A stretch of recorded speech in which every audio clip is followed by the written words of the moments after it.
Good evening, everyone, and thank you for joining tonight's virtual forum event hosted by the Institute of Politics and Public Service at the McCourt School of Public Policy, known to many of you as Geopolitics.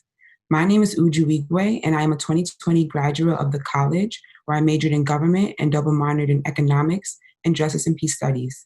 Since transferring to Georgetown my sophomore year, I have been actively involved with the Center for Social Justice, also known as the CSJ.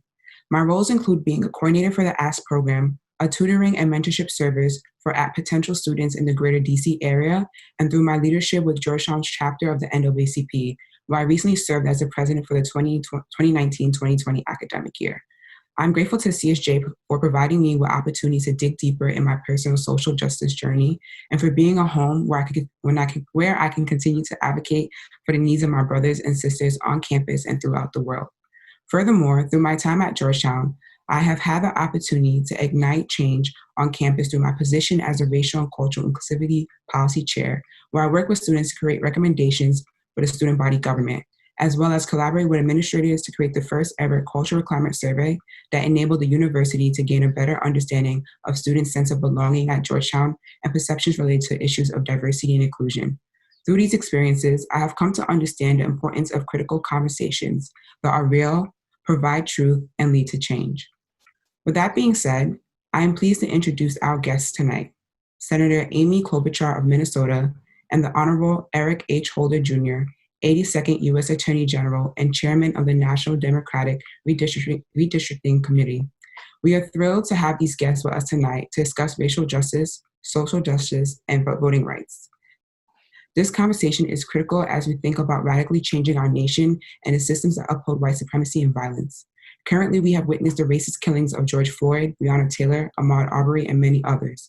We are witnessing Black people and allies protesting in all 50 states and in countries all over the world to demand for justice, to demand for an anti-racist society due to racism being deeply embedded in our democracy, in our education system, and in our healthcare system, in our housing system, and in all the institutions that make up our American society. It is my hope that through this conversation, we can bring justice to those who have died, but also to shed light on another pandemic that America has been suffering from for the past 400 years, racism, in the hopes of moving towards a better future.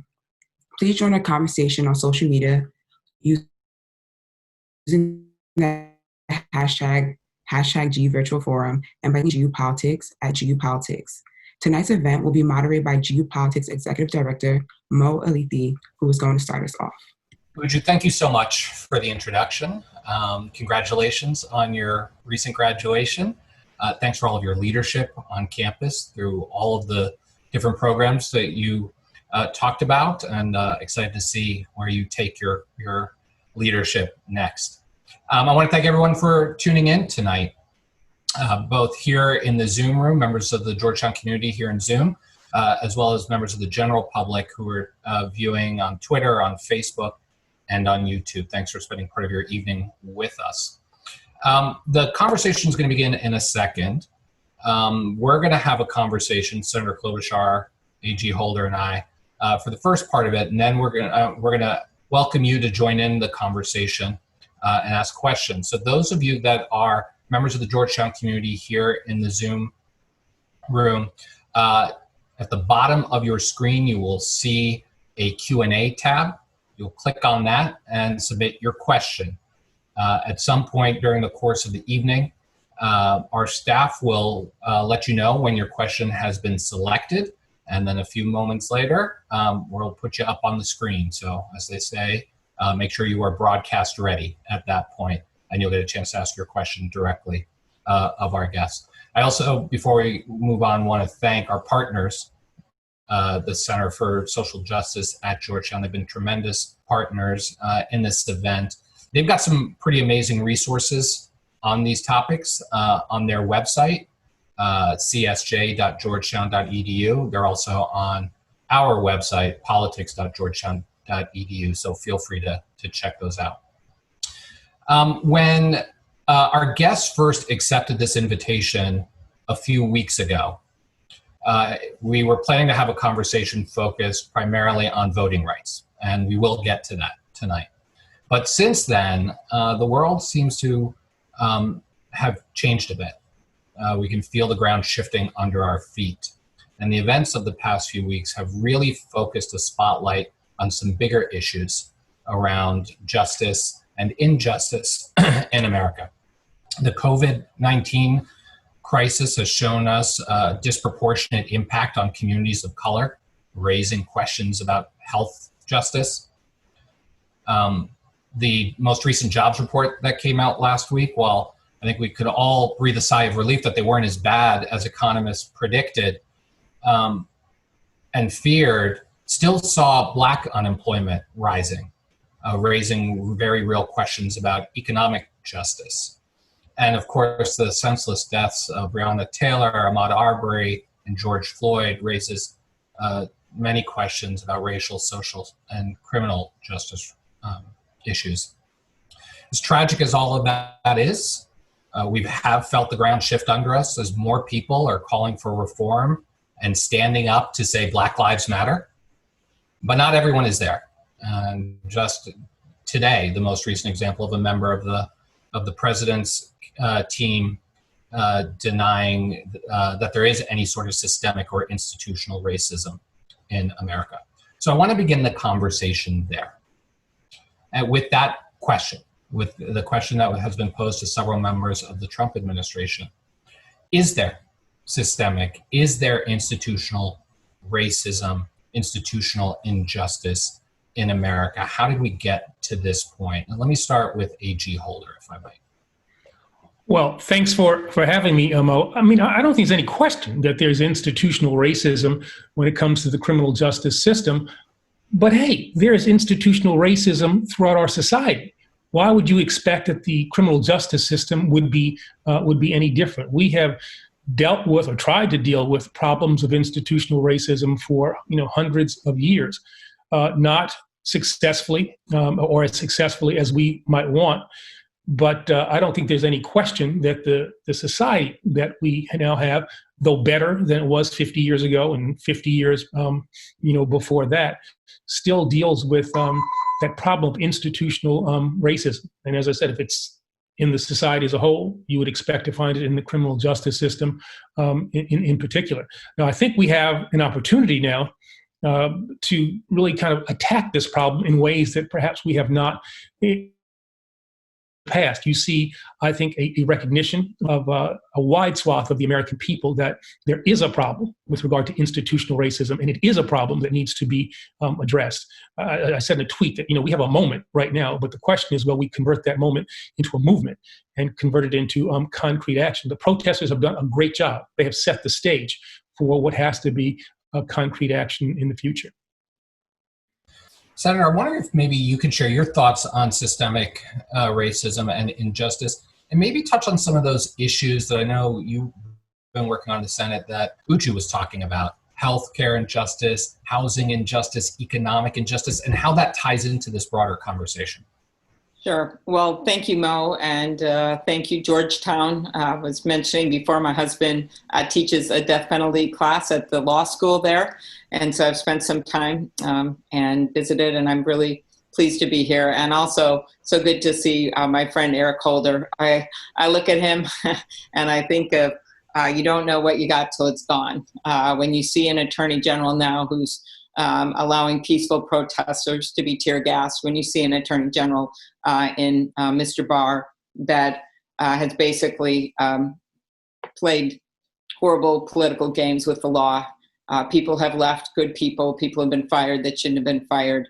And we need to bring some decency back to the Justice Department. And Eric Holder had it in spades. So what I want to talk about is the systemic racism. And I was thinking, as Eric talked about this, it is criminal justice. That's loud and clear. But it is way beyond that. When an African-American woman shows up at a maternity ward in New Orleans and says her hands are swollen, and then leaves that maternity ward without her baby because no one listened and her baby died, that's systemic racism in healthcare. When you have little African-American kids that are in classrooms that are way too crowded, that don't have good buildings, that's systemic racism. And when you have a man like George Floyd in my state, that gets murdered by a police officer on videotape for the whole world to see as he pleads for his life, and other people from my state, and I see this pain in their eyes every day, are standing around saying he can't breathe, stop, and no one listens for officers, that's systemic racism. So I think what's happened, as Eric said, with the mobilization that we're seeing on our streets, and I'm sure there's people on the call that have been protesting, and thank you for that. People are seeing it in a way that was captured in those minutes that we have never seen before, and that needed to happen. And I think what you're getting at, Mo, is that while that videotape shed a big, big light on the racism and the murder, we have it going on in so many aspects of our country right now. And so to me, the answer is healthcare, which you mentioned. It is making sure that people can get healthcare. And the pandemic, you want to talk about institutional racism, the fact that people of color are dying at literally double the rate of their population, percentage of population in certain states. Why? Well, they're on the front line working. A lot of them aren't getting the wages they should. A lot of them can't go home and isolate because they're in crowded housing or they're in crowded transportation, and they don't have that ability that other people have. So to me, the disparities that we saw before, the pandemic has just put one big magnifying glass on it, and it just calls out for solutions. And those are the things like housing, the backlog of Section 8, making sure we're investing in better housing, doing something about healthcare and getting a public option in place, something that Vice President Biden has committed to do when he gets into office, making sure that we've got an education system that works for everyone, so that one of those kids out there one day will be able to develop the next vaccine for the next pandemic. We shouldn't be cutting out a whole bunch of people in our country just because we're not giving them the chance. And that's what I am hopeful as I look at again, it was right in the middle of my state, not far from where I live.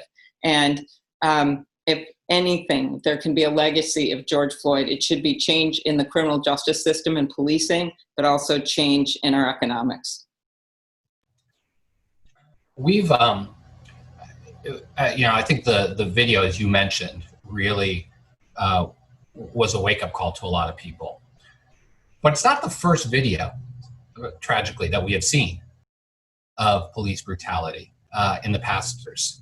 I can remember a number of cases where videos of police brutality and resulting in death have ended up on the news, and it lasts a couple of news cycles, and we've moved on. So I'm wondering, Attorney General Holder, why is it different this time? But also, why haven't we been able? Why haven't we had this kind of a moment after seeing any of those previous videos? I think that's a good question. I think at least in part it has to do with the video itself.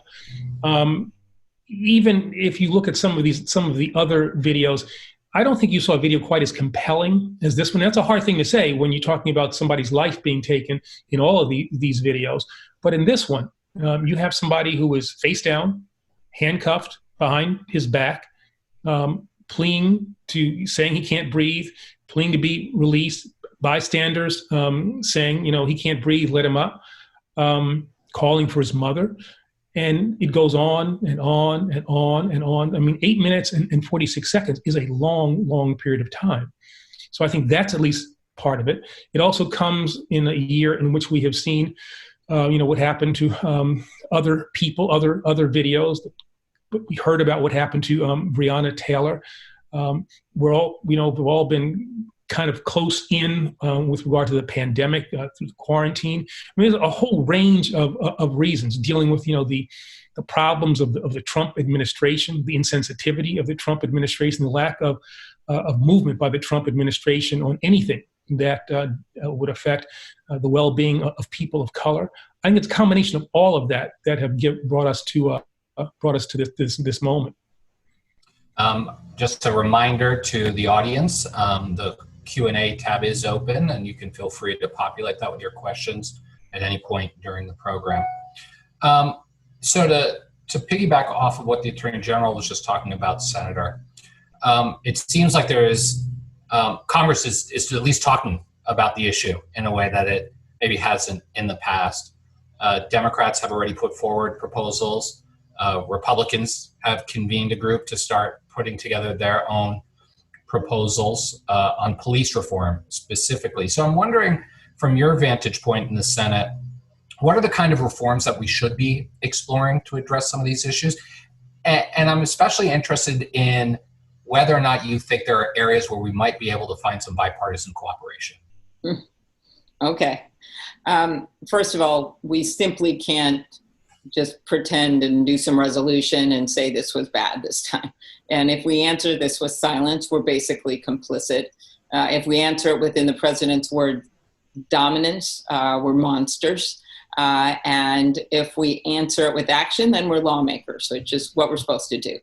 And when you look at the George Floyd case, and I have it's right in my state. So the number one is justice in that case for his family, and Attorney General Allison has taken on the case, which I think is a good thing, and charged all the officers involved.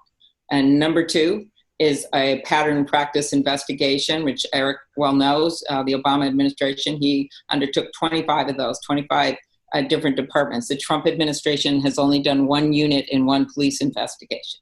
We've asked them to do that. We're doing it on a state basis, but that has to happen. And the third is what you just talked about, which is change nationally and state by state. States can also do things. It is, first of all, accountability. In the bill that my friends Cory Booker and Kamala Harris are leading, and we have a number of us are co-sponsors and have helped work on it. The number one thing is changing the standards where you decide it's okay for what a police officer does, from reasonable force to make sure it's necessary. It's changing the standard where they can be sued from willful to reckless, basically making it more doable to bring those suits in cases like this. The third thing is banning chokeholds, changing some of the standards that we have for police conduct.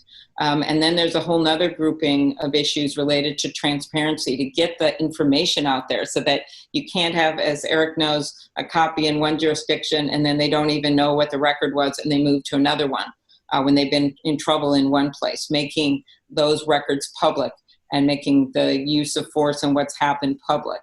And then finally, of course, training and making sure that like I said, we ban chokeholds and have police cameras everywhere mandated, the body cameras and the like.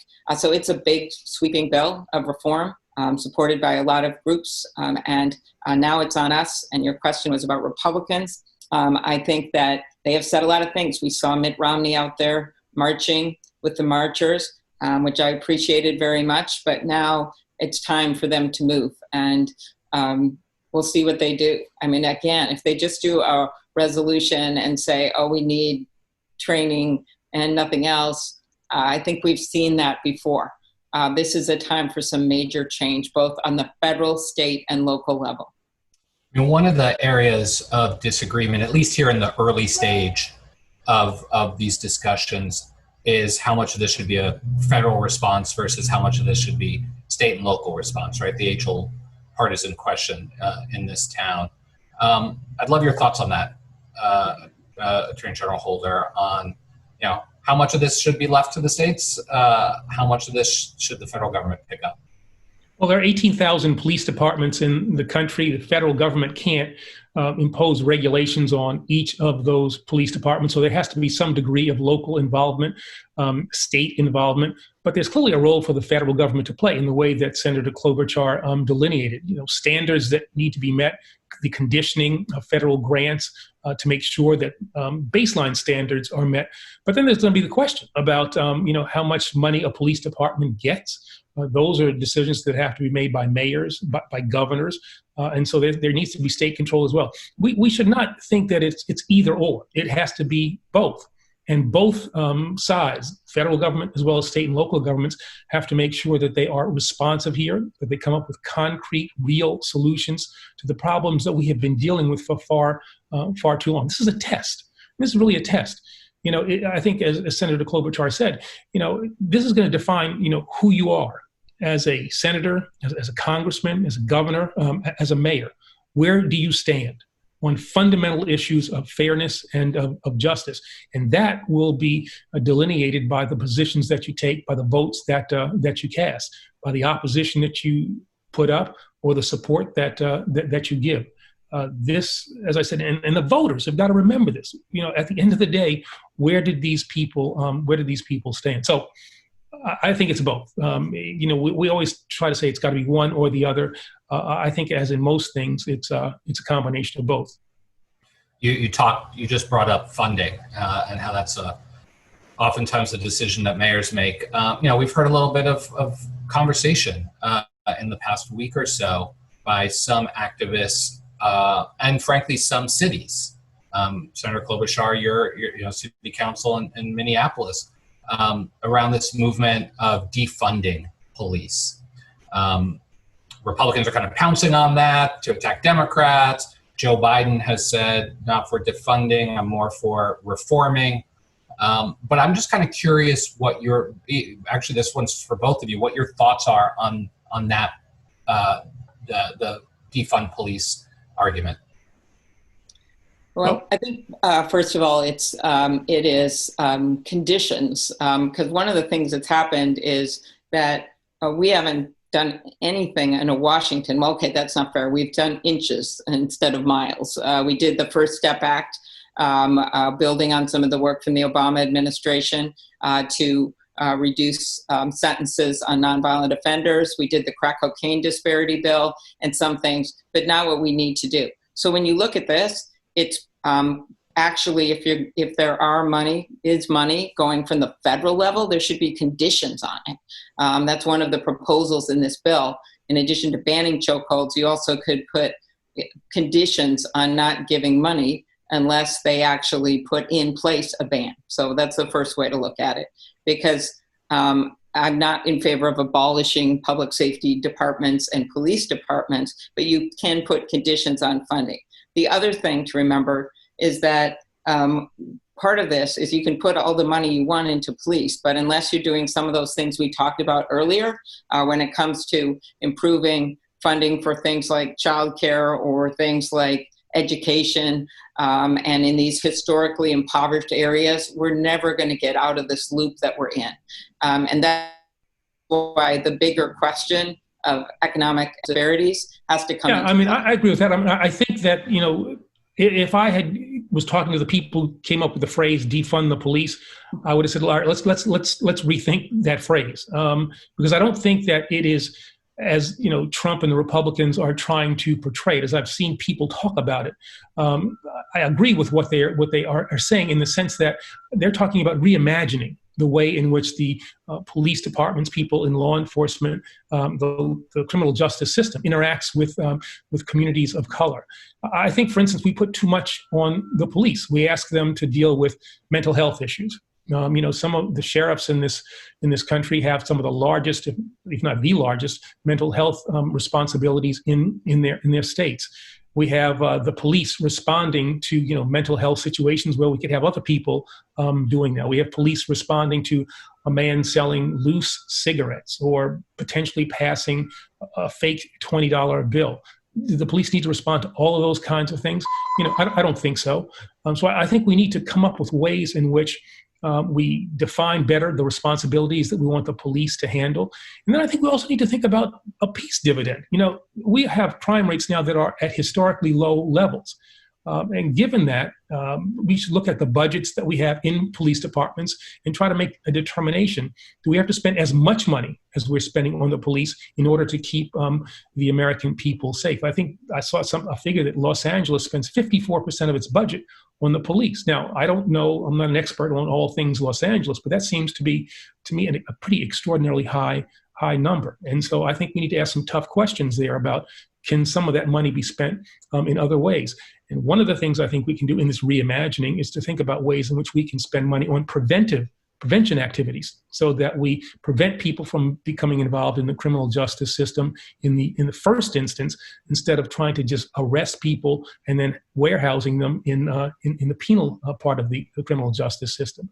So there's a whole way in which I think we need to pull back, not be bound by the past simply because that's the way we've always done it, but to use this opportunity to think about how we want to improve things and do things in a different way, a better way in the future. Yeah, and I think that also goes to even beyond the police reforms that we talked about that you need to make on the federal and state level. It's also these criminal justice reforms that we started on, but just reducing the federal sentences doesn't get at something like 80% of the sentences for nonviolent offenders. That's why we need a Step Act. It's things like conviction integrity units and sentencing integrity units to be able to look back at some of the decisions that were made and evaluate them from the past in local prosecutor's office or in state AGs. So there are some really big things that we can do in addition to the police reform that must go on at the same time. I want to get to the voting rights conversation in a second and then to the student questions. But before we do that, I want to, Senator Klobuchar, you've gotten some criticism in recent days from some people who have questions about your record as a county prosecutor, specifically as it pertains to the officer who murdered George Floyd.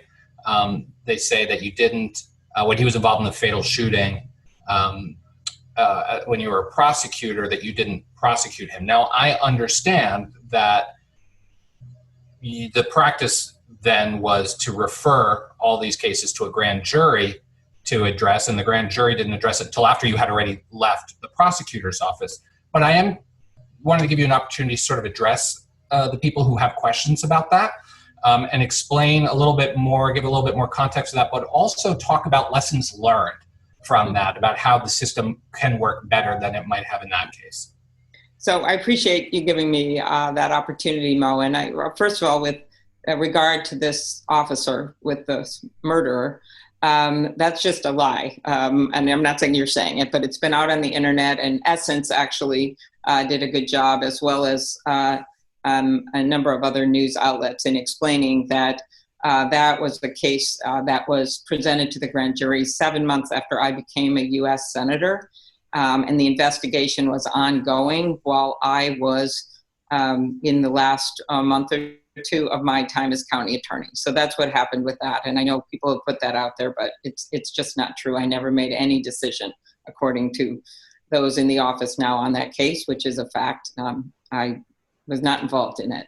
But as for how we handle police shootings in general or police involved killings, I want to make clear that what I said at the beginning, I truly believe one of the reasons you have not seen these cases brought in the past, and maybe the Attorney General can shed some light on this, is that these standards are such, which what we just discussed, reasonable. That can mean a lot of stuff until you can go to something like necessary force. That would make a big difference for prosecutors to be able to pursue these cases. Making changes to the standards when it comes to when officers can be sued, banning practices like chokeholds. When I was in there, I valiantly tried to stop one of the Minneapolis police chiefs from taking these investigations in-house. I actually publicly took this on, and he took them in-house, which I think was wrong for officer-involved deaths. Second thing that I did was rely greatly on drug courts, which helped us. We actually reduced African-American incarceration by 12%, prison incarceration during my 8 years in that office. And it was something that I was proud of. We diversified the office. We hired and promoted African-American attorneys. I worked significantly with the Innocence Project when it came to eyewitness identifications, to pioneer a new way of doing it, to reduce racial misidentifications, and pushed our police departments to do it. I nationally advocated with the Innocence Project for videotaped interrogations. We were one of the first states that had them, which is why I was so interested in body cameras when it came to that. So we did a host of things. Those were cutting edge things back then, but now, after what we've seen and acknowledge this institutional racism that existed back then and exists now, now is this time with the whole world watching for us to do so much more with criminal justice reform as well as policing reform. Yeah, I think that's why it's so very important that something that might go over the heads of people, or if you're not a law student or a lawyer, maybe don't understand. But reducing the standard that the federal government has to meet in order to bring these kinds of cases, these civil rights cases, is really critical. But for that standard, we would have brought more cases during the Obama years. The standard, I think, is unnecessarily high. It ought to be reduced, as is contained in the bill that has been introduced by the House, from willful to. If you have that standard at that point, then the Justice Department can really serve as an appropriate backstop for what, in the first instance, has to be considered by state and local prosecutors. I also think that having independent prosecutors look at these cases makes a great deal of sense. The Justice Department can be independent in that sense, but I think having state attorneys general do these cases as well makes sense, as is being done in Minnesota now, as they're doing in New York now. But that standard, as I said, is really unnecessarily high and prevents the federal government from being, all that it should be when it comes to making sure that justice is done, and that police officers who engage in inappropriate conduct are held accountable. That's what the American people are looking for, and so that's why that part of the bill is really, really critical. It's really critical. I also think having people, the two of us who've been involved in the system, work to fix it, work alongside people who are advocating for change makes a difference. Because when we had the First Step Act, where we changed the sentences now for a lot of the federal nonviolent offenders, it was helpful when we had some of the people who had worked as prosecutors in the past say, you know what, we have to change this. This is wrong, what's happening. And it makes a big difference. All right, we're going to go to student questions in just a minute. But I do want to ask this before we do. I thought one of the most provocative, thought-provoking tweets that I saw in the past 24 hours was by LeBron James. I'm sure you both have seen it at this point. He said, everyone's talking about how do we fix this? They say go out and vote. What about asking if how we vote is also structurally racist? Yesterday, we saw a complete breakdown of voting systems in Georgia. I think debacle is probably a kind way to describe what happened there. And predominantly African-American precincts were the ones where we saw the most problems. So I know you both have been working hard on various elements of voting rights and voting issues and election security. I'd love you each to just take a few minutes and talk a little bit about those issues, about voting rights. Well, I'd say, LeBron is right in a lot of ways. You look at what happened in Georgia yesterday, and you look at what happened in Georgia, I guess, just 2 years or so ago. That's a place that when it comes to the electoral system is a hot mess, and it's not that it is, I think, something that's just serendipitously happening. I think that people down there who have the responsibility for ensuring fair elections actually occur are simply not doing so. They are running the system in a partisan way. And it has a negative, disproportionate impact on people of color, African Americans in the state. And this is really something that's critically important. I mean, I understand that, the election for president in this year is of existential importance, but you've also got to focus on elections at the state and local level. A lot of these situations that we are concerned about, the reforms that we want to put in place, are going to have to be voted on by state legislatures. Going to have to be approved by city councils. And so who we put in place in those bodies is really going to determine how successful we'll be in making reforms at the state and local level, which, as I said, has to happen in addition to what happens at the federal level. And so focusing on these voting issues is really, really important, whether it's partisan and racial gerrymandering, voter suppression, voter purges.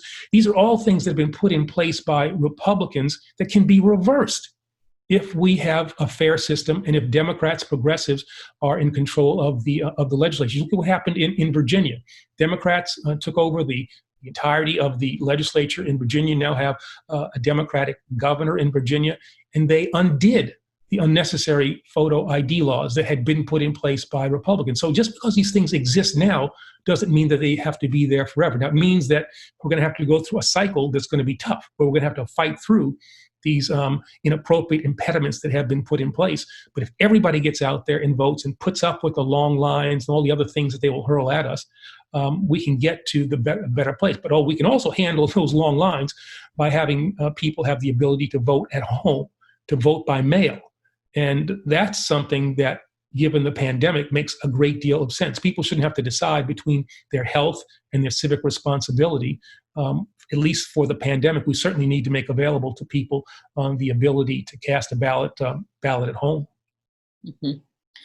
Exactly. And when I think of it, I read the story this morning about Anita Hurd, an 80-year-old woman in Georgia who actually marched Dr. King. And there she is at 6 a.m. With her plastic mask on, one of those ones that come down over her face because she's so at risk at her age with COVID, having to stand in line and waiting and waiting and waiting. And she said, we waited years to get the vote, and I will wait to vote. This shouldn't happen in America in the year 2020. Wisconsin, people in garbage bags and homemade masks standing in line in the rain.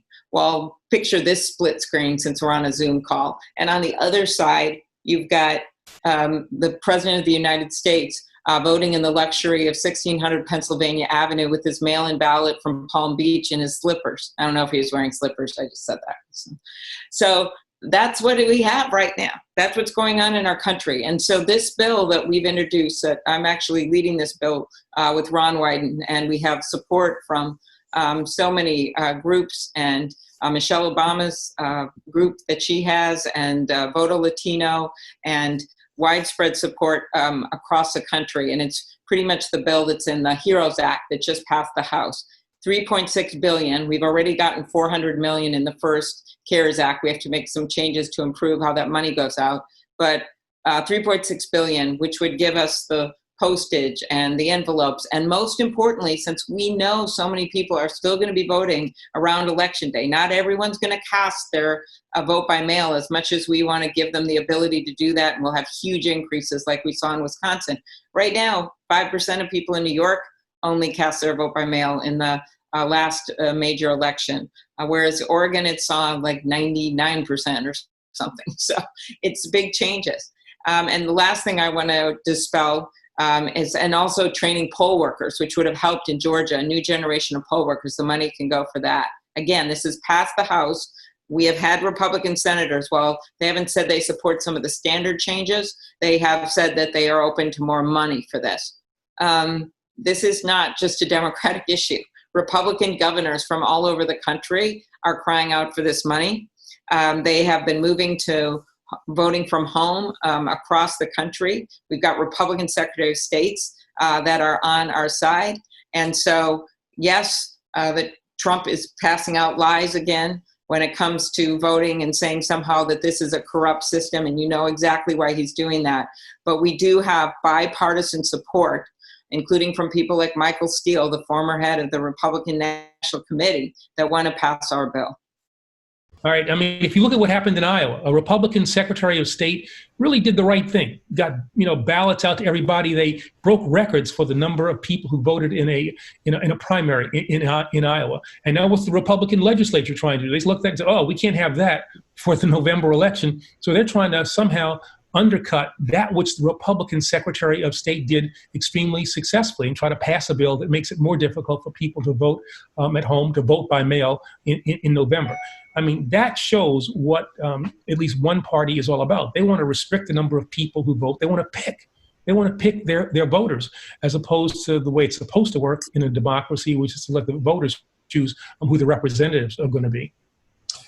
There's so much more on this topic as well to discuss, but I do want to transition over to the real tough questions now from the students. As we call each of you, please remember to introduce yourself, who you are, your year, what you're studying, and where you're zooming in from. And we're going to try to get to as many of you as we can. So first up, we've got Luke. Luke, introduce yourself. Hey, Luke. Hi, everyone. My name is Luke Henkel. I'm a rising sophomore from Indianapolis, Indiana. That's where I'm tuning in from. I'm majoring in government. I want to go back to the idea of justice system reform for a minute. So I know that both of you at some point in your career, obviously on very different levels, were public legal officials. And I was wondering, just for both of you, like, what was the most difficult part of that job, or what was something that that you'd like to change about how you had to operate there? Well, the most difficult part of the job for me as Attorney General was to make determinations. I had to decide whether or not we would seek the death penalty. I'm a person who's opposed to the death penalty, but I had to apply the law as it existed. And so making those determinations was probably the hardest thing. I'd like to do away, with the death penalty, but more systemically, I'd like to have in place the things that we did during the Obama administration, where we, reduce, if not eliminate, the use of mandatory minimum sentences, where we use the law enforcement capabilities that we have in better ways. I think about the crack epidemic and how we dealt with it there. We made it a criminal justice problem. We prosecuted people. We put people in jail. Now we're dealing with the opioid situation, and now we've declared it, and I think correctly so, and I'm not saying this is wrong, but we declared it a public health problem. Two different bodies of people people perceive as being involved in the use of crack and the use of opioids. There's a racial component there. And, so I'd like to be able to, take out of the system those kinds of determinations. We put law enforcement in places that are needed, but we tend to, I think, again, because of implicit biases, deploy law enforcement to a much greater degree in African-American communities and in communities of color, which results in, a disparity when it comes to arrest rates. African Americans and whites use marijuana at roughly the same levels, and yet you're 4 times more likely to go to jail using marijuana if you are a person of color, if you're black, as opposed to if you're white. So if I could change anything, I'd want to take all of that stuff, out of the system. And I think we have the possibility now, given all the protests that we have seen and where the nation is.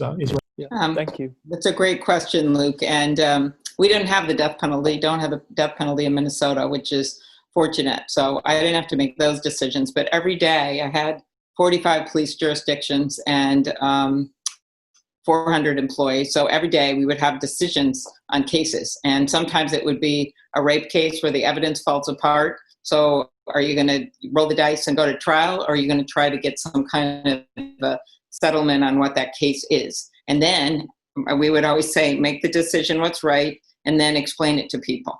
So there were always hard things about these cases. And one of the hardest things was actually some of the racial issues. And let me give you, in a different way than what we're talking about right now. I remember a case that we had where a guy who was an immigrant, and he may have been drunk, I can't remember, but he wasn't obnoxious. He was just standing on a bus step going up, and he wouldn't move. He just stood there. And the people on the bus started yelling, "Get off the bus, man, get off the bus." And the bus driver was just kind of sitting there letting it happen. It's all on a video. And finally, a guy gets up, a white guy, and gets up, and the guy's just standing there, and he says, "Get off the bus, man," and just pushes him off. He falls down, hits his head, and dies. So we are looking at how we're going to charge this case, what we're going to do. I can't remember the degree that we charge it in, but the prosecutors came to me. They go, "We don't think a jury is going to convict." So I just kept thinking in my head, which I tried to do all the time, let's reverse the races. Let's reverse who this is. What if this was a white woman with Alzheimer's who's standing on that bus? It could happen, right? And then some kid, African-American kid, comes up and does that. Oh, what's going to happen then? You just have to keep thinking like this. And it is, as we said, there's racial bias within the system. And that would make it hard, because they would say, well, what's a jury going to do in that case? I remember we ended up pushing it, and the judge finally took it away, and the guy got convicted and got some sentence.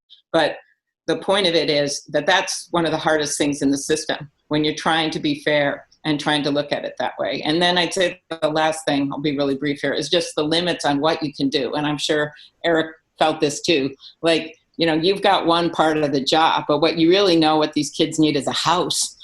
And that's not what you can't, maybe you can contact housing and try to help, but it's like the system is all siloed. So that's why I keep going back to this economic justice, or what they really need is a good school to go to, so that they're not going to miss school, or they're not going to get involved in bad things. So there's just all kinds of things that you can't do that you want to do that would make the world a better place. And that's why I hope these marches and all of the justice we're seeking will extend way beyond the criminal justice system. Thanks for the question, Luke. All right, next up is Anna. Anna, introduce yourself. Hello, thank you both for taking the time to talk with us. My name is Anna Pack, and I'm a rising senior in the School of Foreign Service studying international politics, and I'm joining you today from Los Angeles. My question is, how can we educate non-voters about the importance of voting for legislators and judges so that disengaged and marginalized populations are not governed by voters and elected officials with agendas that don't serve them? That's a really good question, Anna. And one of the things that we've tried to focus on at the National Democratic Redistricting Committee is we've tried to stress the importance of state and local elections. And, when you talk about gerrymandering, people kind of they glaze over, think, well, whatever. But if you say, look, if you care about a woman's right to choose, if you care about criminal justice reform, if you care about the expansion of Medicaid, healthcare, if you care about those issues, then you really got to focus on who is serving at the state and local level. President obviously is important. Senators are obviously important. But on a day-to-day basis, I would say that the people who most impact your life are people at the state and local level. And so getting engaged in those kinds of elections, focusing on those elections, making sure that you vote down ballot, not just stop at president and governor, but keep going through the rest of the ballot, and making sure that you put into office people who are going to represent the people as opposed to the special interests. That's something that we have really, really tried to push. And I think we've been more successful. We started this in January of 2017, and I think I've seen more people start to understand what we have been saying is true. And I think you're going to start to see the impact of this kind of push in the elections that we're going to have this cycle, because I think you've already started to see them in the past couple of years. I think people are much more conscious now of how important these state and local elections are. I got a windshield, I guess a poster put on my car from one of the protesters, and one of the things said, "Don't forget to vote down ballot." And I was thinking, man, all right, there we go. We're in the same exact place here. So protesters out there talking about criminal justice reform and also talking about voting down ballot. So I think that's critical. Right. I just add that I did a lot of virtual graduation speeches this year, and I would note when I did them that your generation actually is the most diverse that we've ever had. It's most globally minded. And actually studies have shown you're working harder than other generations. It's a good thing to add for people's parents, I think that this generation and this moment in time, yes, translate into reform, but it's got to translate into record voting. And you've got all these people that are trying to push back in terms of making it hard to vote. There are some states to get your mail-in ballot, like Alabama, where you need a notary or 2 witnesses. Now, most states aren't like that, and there are governors on both sides of the aisle that are lifting some of those restrictions. But I think we've got to use this moment in time during this pandemic to just do everything you can in every state and tell your friends how to educate yourself on how to vote early, get this done, actually vote as a piece of this, wear vote masks. I don't care. Just find ways to get people to vote. And, and if you're happy with the way this president has handled the pandemic, then I guess, that's what you'll do. If you're not, if it's affected your life in some way because he didn't get ahead of it, then vote. If you don't like that he stood in front of the church in Washington, D.C. and waved a Bible as a prop, then go vote and turn this anger and rage into voting. Anna, thanks for the question. All right, next up, we've got Sina. Thank you for taking the time to speak with us. My name is Sina Namazi. I'm a rising senior at Georgetown University studying government and economics, and I'm also the chair of DMV Students for Biden as well. So I've been very passionate and very active with these issues. And my question actually pertains to the Justice Department and holding state and local governments kind of accountable, especially because a lot of these issues happen at this level. And I know that the vice president has promised to create a police oversight board within the first 100 days of taking office. But I was wondering from either of you or both what you think the federal government can do to hold state and local police departments more accountable from a Department of Justice perspective. A lot, and I'll let Eric answer that one so we can keep going. Sure. Well, I think, as I said before, we certainly got to lower the standard that the Justice Department has to meet in order to hold, local police accountable. I think also you need to enhance, there's a part of the Civil Rights Division, the criminal section, that is actually responsible for the prosecution and investigation of these cases. And I think you need to enhance that unit. In addition to that, which the vice president has proposed. I think just putting a greater focus on this, enhancing the role that the Justice Department can play, giving the Justice Department prosecutors who are, career folks and who do a great job, but giving them the tools that they need, the resources that they need. If you do that, the Justice Department can be a good backstop, and there can be accountability to a degree that we don't have presently. Thanks for the question. Okay, next up, Julia. Hi, my name is Julia Mayanza. I'm a rising junior studying government and justice and peace studies.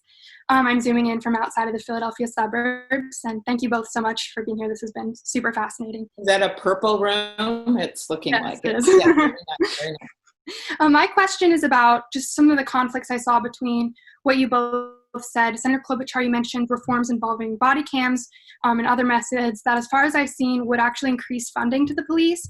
And I know Attorney General Holder, you talked about how the LAPD spends a significant portion of their budget on police and how we could reallocate those funds. So would either of you advocate for some reforms that would actually allow increased funding, and what kind of message do you think this would send in emboldening the police department, and if that's the answer that we should be looking for right now? Thank you.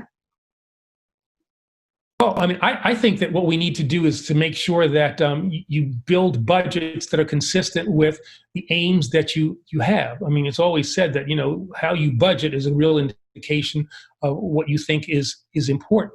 And so, I think we need to kind of step back and look at the way in which we have our system as it's presently constructed. Do this, city by city, state by state, and they're all going to be different. They're going to have different concerns, different needs, different priorities. And then make assessments, and to say, just because we've given, X amount of money every year, do we have to continue to do that or plus it up every year? Or is what we have done been somewhat effective? And does that mean we can decrease the amounts of money that go to people in law enforcement, and we maybe move the money in other places? It's also time to try new approaches. As I said before, focusing on prevention activities. Making sure, as Senator Klobuchar said, we have to focus on the things, that you see unfortunately involved that tend to breed crime. Poor housing, poor educational opportunities, high rates of unemployment. And these are all the kinds of things that if we invest there, if we give people opportunities there, we'll have less people entering the criminal justice system. But these are fundamental questions, and we're dealing with entrenched interests who will push back. But the time is now to push finally against those entrenched interests and say, just because we've done it this way forever doesn't mean we're going to continue to do it this way in the future. Exactly. And I think sometimes people think you just throw money at things. You don't have to do it that way. You can make things conditional. You can change the way that money is spent. And in this case, as I said, think about drunk driving way back. Finally, the federal government said, you know what, no highway funds to the states unless you change your standard for drunk driving, because so many people were dying from drunk driving. You can do the same thing on the state and federal level when it comes to any decisions about funding. You put conditions on the funding. And I just wanted to add one more thing till we get to our next question here, is that Eric raised mental health, for instance.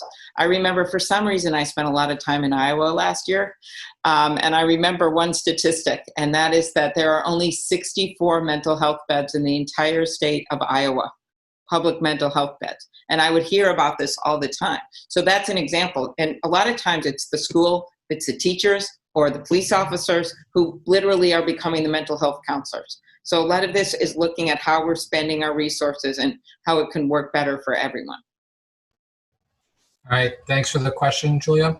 Okay, let's turn to Alejandro. Hi, very happy to be here with both of you, Senator Klobuchar, Eric Holder. My question emanates from Sina's question. I'm curious, from a local law enforcement level, that's obviously going to look a lot different than like LAPD or from the Twin Cities.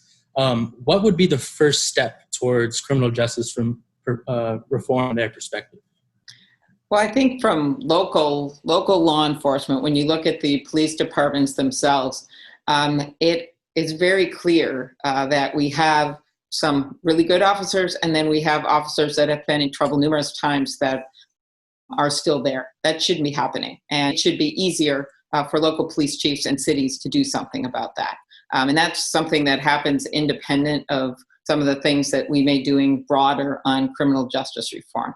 It's what I was talking about with finding out the information on use of force and making that very public so people can actually figure out what's going on. I've always believed that more information and sunlight is better because then people are accountable for what they're doing.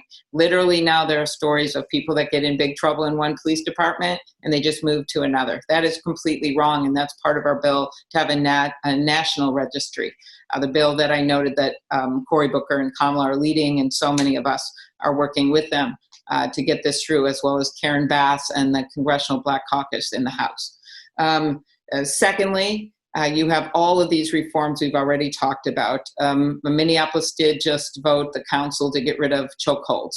And while we want to do that on a federal level, local police departments, local cities can do that on their own.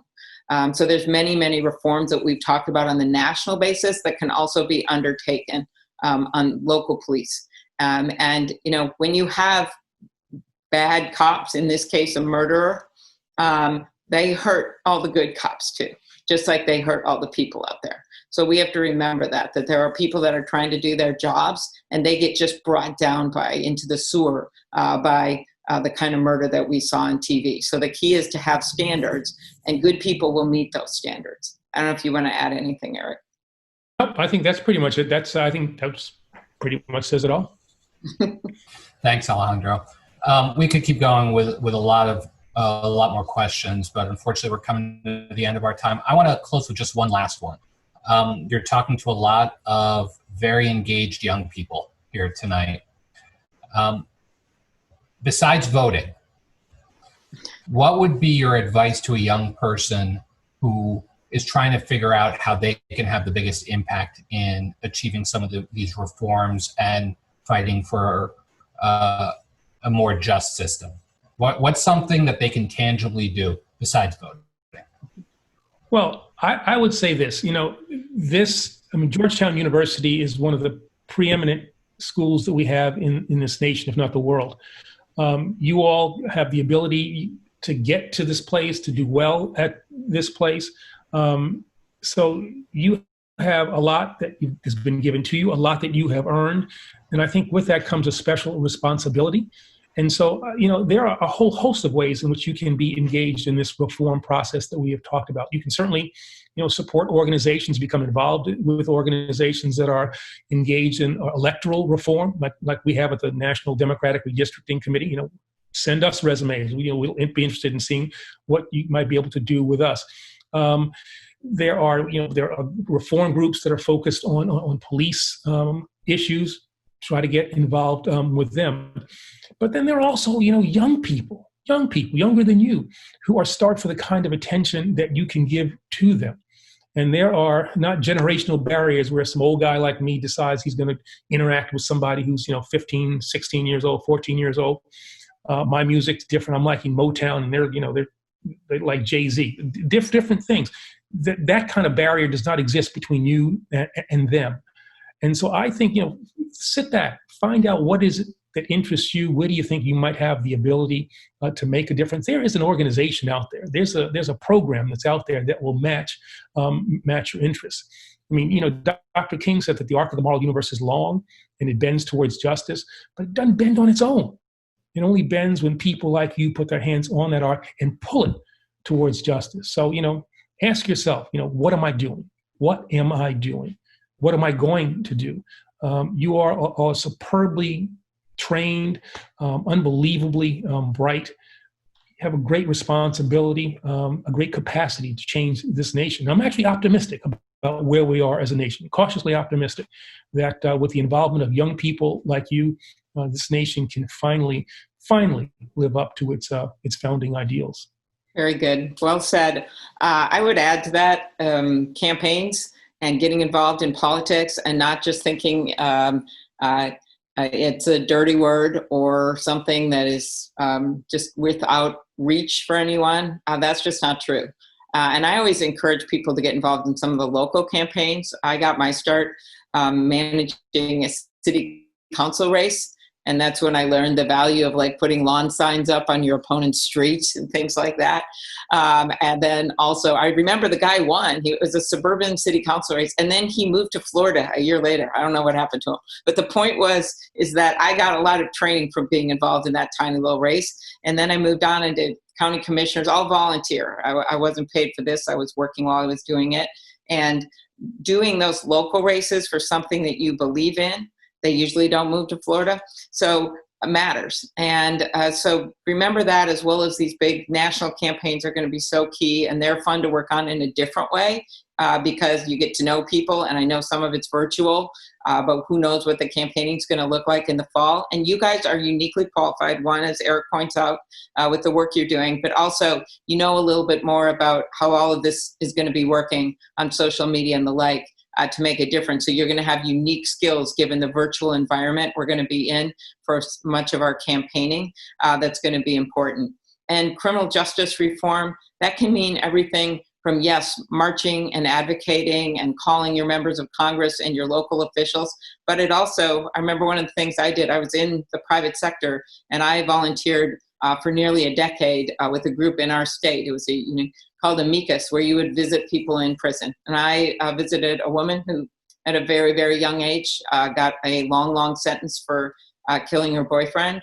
And that's something I'll never forget. And she actually got out, invited me to her wedding. And, so there are ways to get involved where you get to be part of this system in different ways, just besides what kind of comes to mind as an answer, but you've got to make sure you like it. So don't just do it to check a box. Do it because it's something that you feel strongly about, where you feel you're using your skills and passion in the right way. And that's how you get things done. So thanks for having us, Mo. And that's a great question to end on. Attorney General Holder, you better believe that the students on this Zoom are going to take you up on your offer to send you their resumes. So I'd warn your staff. Keep in mind that we like their resumes too. And Senator Klobuchar, too many openings right now, but when we will eventually. And to the Senator's point about politics not being a dirty word, our motto here at the Institute of Politics and Public Service is public service is a good thing. Politics can be too. And it's important these days with all that's happening in the world that everyone dive in. So I want to thank you for those words. I want to thank you both for your continued ongoing public service and for taking some time to share your thoughts with us tonight on this very timely topic. And to everyone who tuned in tonight here on Zoom, on Twitter, on Facebook, on YouTube, thank you for sharing part of your night with us and for engaging in the conversation. Keep following us at GU Politics. We've got a lot more conversations like this planned over the summer. And again, I want to thank the CSJ, the Center for Social Justice at Georgetown, for partnering with us. And again, csj.georgetown.edu or politics.georgetown.edu for a list of resources on race, racism, justice issues in America. So again, with that, I want to thank everyone for joining us. Senator, Attorney General, thank you. Thank you. Thanks, everyone.